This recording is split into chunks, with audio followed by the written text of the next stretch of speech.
Israel is on high alert after a missile landed near Ben Gurion Airport outside of Tel Aviv. The attack was claimed by Yemen's Iran-linked Houthi rebels who've recently intensified missile launches at Israel, saying that they're acting in solidarity with Palestinians in Gaza.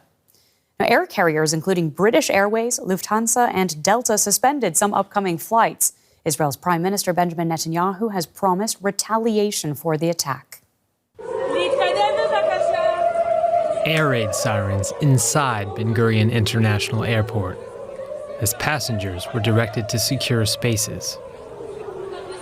Air traffic was halted as sirens rang out throughout Tel Aviv. A missile claimed by Yemen's Iran-backed Houthi rebels penetrated Israel's air defenses and made it within 1 kilometer of the airport's tarmac.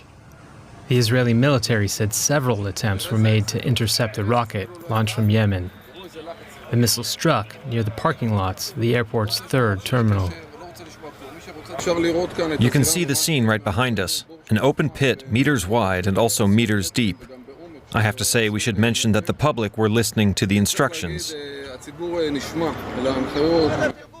A Houthi spokesman says the group fired a hypersonic ballistic missile at Ben Gurion Airport as a warning to airlines not to fly to the Israeli airport, saying it is unsafe. Israel's Minister of Transportation spoke to the media at the scene of the missile strike. This is a protected area. Of course, the IDF and Air Force are conducting a review regarding the issue of intercepting those missiles.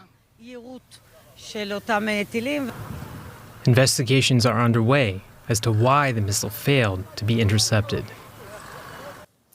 And let's take that up with Marina Miron, a military analyst at the Defense Studies Department at King's College London, joining us today from Munich. Marina, good to see you. It is quite rare for Israeli air defenses to fail to intercept a missile, especially one aimed at an international airport. How might you explain what has happened here?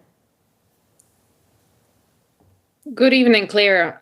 If we recall, in September, end of September 2024, we had a very similar case with the Ansar Allah movement claiming to have used Palestine 2 hypersonic missile, and the target was similar, and it's not a single incident.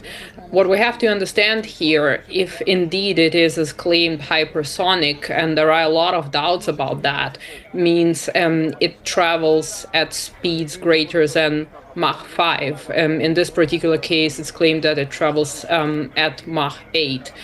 It is difficult to intercept because of its maneuverability, even if it uses partially ballistic trajectory, but then when the hypersonic glide vehicle separates from the booster or from the rocket, it's highly maneuverable and it flies at such high speeds that you just don't have the time to react. And it's not a problem that only Israel faces. Other countries are facing the problem of developing the ability to intercept hypersonic missiles. The Russians claim their S-500 can do so, but we don't know. The Americans are also developing a specific system for that. So it's a commonly known problem, and there are some solutions such as lasers, but nothing concrete has been developed as of yet. Mm-hmm. Now, looking at the Houthi rebels in Yemen, they've, of course, claimed responsibility for this attack. What does it show us about American efforts to weaken the group? Well, historically speaking, such groups are very resilient, and it would seem that they are backward and don't have capabilities of irregular armed forces, but they have the will. And we see that the operation in Gaza is continuing with